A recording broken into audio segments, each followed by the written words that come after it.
At 07:20 hours local time, 15 miles off the coast of Novorossiysk, on the razor's edge of international legality, sat a Russian project MPSV-07 vessel. It was disguised as a rescue vessel, the naval equivalent of a battlefield medic.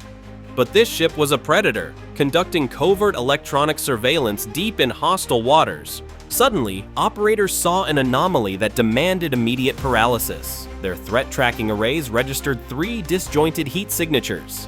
These were echoes, bobbing in and out of sight, moving in a loose, terrifying formation just 10 meters above the Black Sea's violent winter waters.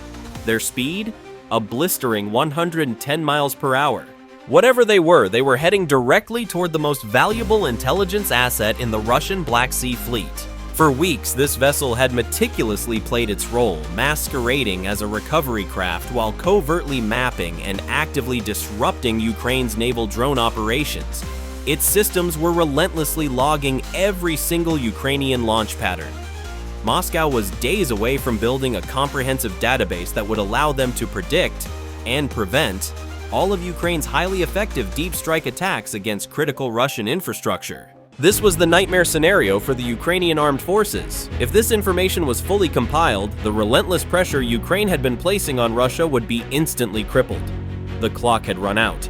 Immediate, desperate action was necessary to flip the script, ensuring the hunters would instantly become the hunted. The 3 objects screaming toward the spy ship were not typical disposable aircraft. These were FP-1 deep strike variants. Their genius lay in a low-tech component that exploited high-tech weaknesses, specialized plywood airframes. This revolutionary design meant their radar cross-sections were smaller than a common seabird. If successful, these Wraiths would deliver 20 kilograms of high-explosive payload each. The Ukrainian attack required absolute stealth, but the spy ship was not alone. Just as the FP-1s raced toward the target area, a dark, methodical shadow appeared on the horizon. A Russian 4-post R reconnaissance drone. That camera was a technological monster capable of spotting a basketball from kilometers away, and its thermal sensors could detect minute temperature differences of just a few degrees. The lead FP blipped onto the 4-post operator's displays, then a second and a third, 3 small low-altitude contacts heading east. The system registered the threat, but the contacts were intermittent, erratic, and impossible to hold a definitive lock on. The drones registered the Russian recon aircraft, and their pre-programmed evasion protocols triggered instantly. They vanished into the notorious ground clutter, a chaotic mosaic of broken radar echoes that renders anything flying at dangerously low altitudes invisible. Here, the brilliant simplicity of the plywood design saved the mission. The wood airframes cooled rapidly, instantly matching the frigid sea surface temperature. To the 4-post powerful thermal camera, the drones simply dissolved, disregarded as mere anomalies, possible birds, or irrelevant sea breaches. The operator logged the contact as feedback noise and resumed the routine patrol. Success came at a brutal cost. The evasive maneuver past the 4-post was followed almost immediately by strategic disaster for the Ukrainian ground teams. Thanks to the meticulous reconnaissance efforts of the very spy vessel they were hunting, Russia had accurately pinpointed their launch site. Just minutes after the FP-1 successfully cleared the area, 2 Russian Shahed-style drones attacked the site. The Ukrainian operators barely escaped with their lives as Russian 50-kilogram warheads turned their critical control and launch equipment into burning, fiery garbage. The 3 high-speed drones were now flying blind. There was no local communication link. There was no override control. Ukrainian commanders faced a horrifying dilemma: abort the mission and lose valuable assets, or commit more resources and risk catastrophic losses. The demolished launch site offered a grim realization: they were out of time. Days remained until Moscow possessed all the necessary information to completely paralyze Ukraine's ability to execute deep strike operations. A critical piece of intelligence provided a lifeline. Newly intercepted radio communications confirmed that the Russians, emboldened by the successful morning attack on the launch site, presumed the FP-1s had also been destroyed. This advantage was priceless. The drones were already airborne, pre-programmed with every necessary coordinate for the final approach. The UA was decisive. They were going all in. At 07:41 hours, the Black Sea appeared to explode with targets. 20 naval drones launched from various locations, all aimed toward Sevastopol. Crucially, these were decoys, modified jet skis, and cheap commercial boats fitted only with basic guidance systems. Each was meticulously shaped to mimic the devastating radar signature of a Magura V5. This was the point of no return. The gamble was audacious and terrifyingly simple. Trick the Russians into deploying their defenses toward a ghost fleet while the real deadly strike package, the 3 plywood Phantoms, slipped through unnoticed. To Russian radar operators tracking the movement, this appeared to be the largest, most aggressive naval drone assault of the entire conflict. The deception worked immediately. 20 confirmed targets converging on Sevastopol meant Russian doctrine demanded one response: prioritize the visible, massed threat first. 6 K-27PL helicopters, the Black Sea Fleet's primary defense against naval drones, scrambled from Novorossiysk. They accelerated rapidly west at 270 kilometers per hour, armed with torpedoes and depth charges. Every minute those K-27PLs flew west, chasing the ghosts, was another minute the 3 real drones flew east, unopposed, toward their primary target. The immediate result was strategic isolation. The spy ship was suddenly without air cover and had no quick reaction force available. The decoy armada had performed its duty perfectly. But the FPs still faced a final, brutal challenge. They had to cross 240 kilometers of hostile water. The Russians had one last critical defense. 2 Project 03160 Raptor patrol boats were circling the spy ship in a tight 5-kilometer radius. These swift, heavily armed vessels carried PKM machine guns and, crucially, maintained a direct data link to the spy ship's powerful Mineral ME radar coverage. Since the devastating loss of the flagship Moskva earlier in the conflict, armed escorts had become Russia's standard operating procedure. The drone's mission was now technically impossible. They had to slip past a combined radar belt designed to detect targets as small as 0.1 square meters. The odds were terrifying, but 3 wooden drones against 2 patrol boats utilizing ineffective radar returns just might stand a chance. At 0809 hours, the silence was broken. Raptor 1's ME radar link caught a glimpse. The lead FP1, now just 15 kilometers out, registered on the screen. Then, it vanished again.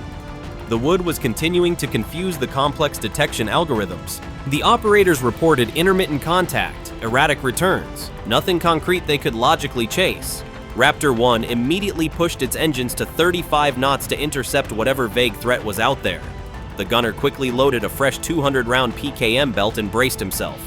Engage at 500 meters, walk the tracers onto the target, keep firing until the bogey splashes into the sea. They had drilled this hundreds of times, but they had never trained for fighting plywood ghosts. At 0814 hours, Drone 1 entered the terminal descent zone of 500 meters. Suddenly, visual contact was verified by Raptor 1. There was no hesitation. The muzzle of their onboard machine gun flashed repeatedly and rapidly. 3 rounds struck the lead FP. A propeller blade sheared violently. The engine shuddered, wounded, but it did not fail immediately. Simultaneously, the second FP entered visual range. It had previously split off in the opposite direction, forcing the 2 Raptors to make a fatal decision. They had to split their defensive formation. The third drone, the final piece of the puzzle, had followed Drone 2, but on a much wider, unseen path, remaining completely out of sight of the chasing Raptors and the damaged second drone. This was the moment of sacrifice. At 400 meters out, Raptor 1 radioed its strike. Drone inbound, damaged, and rapidly descending. The bridge crew of the spy ship looked out just in time to watch Drone 1, still under fire from Raptor 1, splash down into the freezing Black Sea. The heavy wooden frame, badly damaged by the machine gun fire, could not sustain flight. Before the crew could celebrate, Raptor 2 radioed that it had contact with the second FP and had commenced firing. Raptor 1 immediately turned toward its partner as both vessels unleashed a torrent of metal rain onto the second drone. The second drone absorbed the direct hits and splashed down. Russia's coordinated patrol defense of their invaluable spy boat had worked perfectly for Ukraine. Suddenly, through the dissipating morning haze, the final FP1 materialized. It had executed its wide-swinging path perfectly. It had cleared the defensive perimeter while the 2 patrolling Raptors were locked in a desperate, blinding firefight with the second sacrificial drone. It streaked low at a deathly 5 meters altitude, hitting its maximum speed of 180 kilometers per hour. There was zero hesitation in its terminal descent. There was nothing left to stop it now. At 300 meters, fear of friendly fire halted the Raptors from engaging. 200 meters, 100 meters, it was too late. At 0816 hours, the drone's 20-kilogram warhead slammed directly into the ship's mast base. The resulting explosion instantly vaporized the bridge interior. The advanced R-381T arrays, the entire purpose of the vessel, were violently ripped away. The sophisticated mineral ME radar system became nothing more than twisted, smoking metal. 6 weeks of meticulous, irreplaceable intelligence analysis was reduced to slag and fire. Secondary blasts tore through power conduits below deck. Fuel lines immediately ignited. Electrical fires began crawling across the superstructure. The ship went blind, then deaf, then completely silent. Its electronic brain, the entire command and intelligence center, had been strategically, brutally erased. The damage assessment was immediate and catastrophic.